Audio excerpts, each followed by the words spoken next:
uma melhora na percepção inflacionária. Inclusive, algumas empresas mais ligadas, né, mais sensíveis ao juro, mais sensíveis à inflação, acabam tendo uma melhora nesse ambiente. Queria saber como que está essa percepção, justamente ao longo dos últimos dias e das últimas semanas até mesmo, a gente tem visto uma projeção menor para a inflação nesse ano, além de uma perspectiva de manutenção e contínua queda de juros aqui no Brasil. Como que está a sua percepção, né, para esse cenário? Como que está a sua percepção para essa movimentação mais deflacionária aqui no Brasil, os impactos nas companhias? Olha, com relação à política monetária, acho que o Banco Central tem sido bem vocal e bem claro que a trajetória de queda de juros deve continuar no ritmo que foi começado, em torno de 0,50, né? Que é um ritmo adequado na nossa visão. Os dados de inflação, de fato, têm vindo positivos. Então, o Banco Central foi talvez o primeiro Banco Central do mundo a puxar o nível de juros antes dos outros bancos centrais, então a gente está um pouco à frente, né? O que é bom. E, obviamente, a gente tem tido o benefício de queda, principalmente de alguns produtos que tinham subido muito durante a pandemia nessa normalização de cadeias, tá? Então, por esse ângulo, as coisas estão indo bem e, obviamente, acaba favorecendo a economia brasileira e ajudando, porque, obviamente, esse nível de juros super restritivo acaba sendo aí um vento contra, principalmente para as empresas que são de crédito, né? O mercado de crédito, além do nível de juros, sofreu no começo do ano com o problema da Americanas, o mercado de crédito ficou muito mais escasso, né? Então, a gente vê com uma visão construtiva com relação a isso, lembrando também que o cenário externo tem sido talvez o grande ofensor a essa melhoria de Brasil, né? Lá fora, os juros têm subido bastante, né? A economia americana tem dado sinais de muita força, o mercado de trabalho lá muita força também. Então, enquanto a gente tiver um nível de juros lá subindo, principalmente nos vértices mais longos, isso pode eventualmente inibir a taxa terminal do Brasil, né? Então, pode ser que a gente acabe com os juros brasileiros caindo um pouco menos do que se imaginava um tempo atrás. Mas, como as coisas mudam muito rápido, né, vamos acompanhar. Mas a nossa expectativa é que o Banco Central continue a trajetória, pelo menos por enquanto, no início do ano que vem, cortando o ritmo que, obviamente, está super restritivo. Luiz, inclusive estendendo um pouquinho, né, a questão do impacto nas companhias, a gente tem visto várias varejistas, né, trazendo perspectivas negativas, desafios, né, turbulências por conta desse cenário econômico. Você vislumbra, obviamente a gente tem, né, toda a situação lá fora que acaba impactando também, mas você vislumbra uma melhora no ambiente por conta dessa melhora também na questão inflacionária, ou a desaceleração econômica, a perspectiva de uma desaceleração econômica, um menor crescimento econômico aqui no Brasil, mantém as turbulências à frente dessas companhias?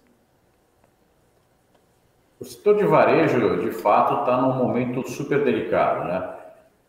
Todo mundo sabe que a economia global sofreu aí um choque muito grande com o Covid, e isso acabou impactando os setores de forma diferente. O varejo, em especial, é um setor que foi muito prejudicado com as mudanças que ocorreram no pós-Covid. Acredito que, se a gente pensar não só o custo de capital que subiu muito, mas o próprio comportamento das pessoas e a maior dificuldade que as empresas têm de programar seus estoques.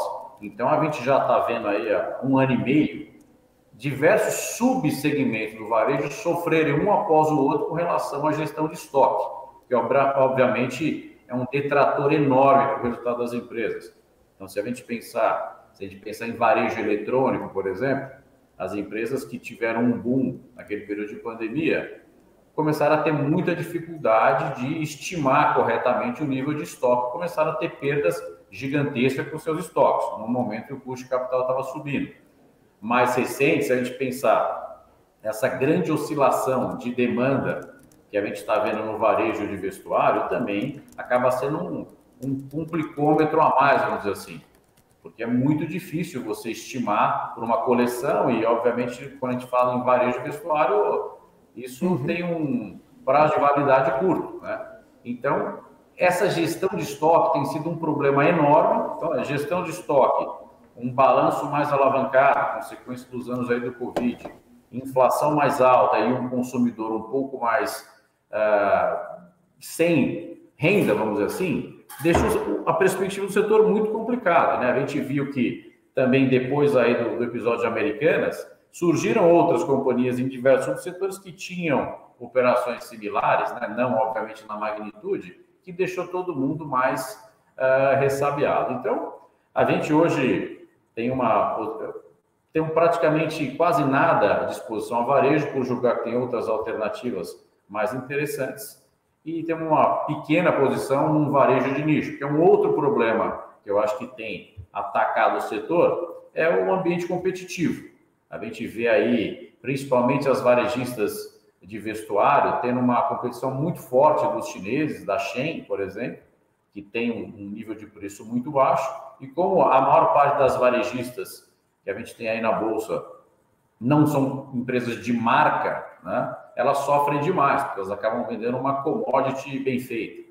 Então, as empresas que têm marca ou estão em algum nicho específico têm entregado um resultado melhor e têm se portado de forma melhor. No nosso caso aqui, a gente tem uma pequena exposição a um varejo de nicho, que não é no segmento de vestuário, que é um segmento de joias, mas é uma coisa pequena para a gente hoje.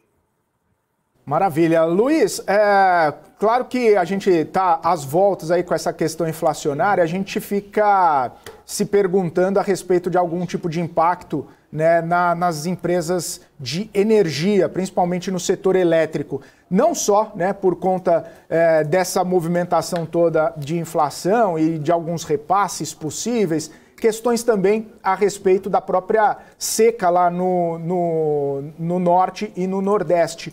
Queria entender um pouquinho da sua visão, né, sobre algumas exposições no setor. Como que você está vendo isso? Tem esse receio? Tem alguma empresa que vocês analisam, que vocês têm na carteira alguma empresa que pode sofrer com essa movimentação lá, que está trazendo algum sinal de alerta com toda essa movimentação climática lá na região norte do Brasil?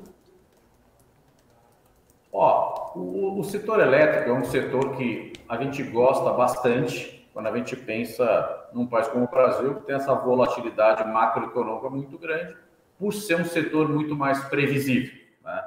E tem várias empresas bem geridas, então a gente vem de um cenário, está pensando no setor elétrico, onde a gente estava com excesso de energia, tá? Então essa seca no norte não tem impactado as empresas geradoras de energia, porque o preço de energia, inclusive, está baixo, porque a gente está com excesso de energia, tá? Então, essa seca até pode impactar uma outra companhia que a gente tem no portfólio, que eu posso até comentar. Mas o setor elétrico, a gente vê que está num bom momento. O nível de preço do setor é muito atrativo, como eu diria hoje, a verdade é que todos os setores da Bolsa estão super atrativos, mas com a vantagem no setor elétrico de você ter uma previsibilidade maior e tem essa vantagem de terem receitas que são protegidas pela inflação, né?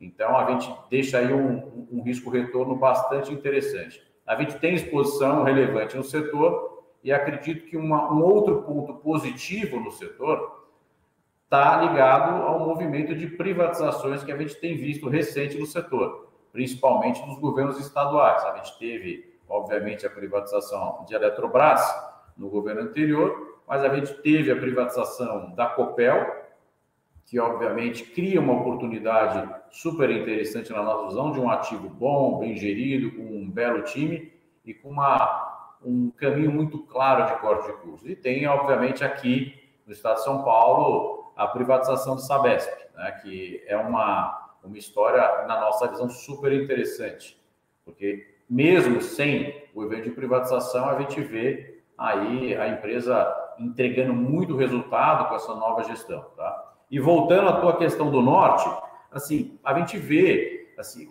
essa questão dessa seca no norte impactando ou o mercado um pouco receoso com relação ao impacto das empresas de logística, principalmente as hidrovias, tá? A gente tem uma exposição em hidrovias do Brasil, a gente tem falado com a companhia, até agora não tem um impacto direto, mas obviamente é um ponto de atenção. Mas para as empresas de utilidade pública, a gente não vê nenhum impacto, porque os reservatórios estavam super cheios, né?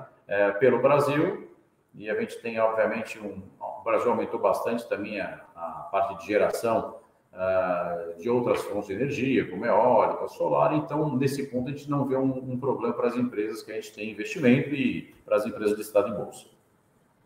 Maravilha. Luiz, obrigado pela sua participação.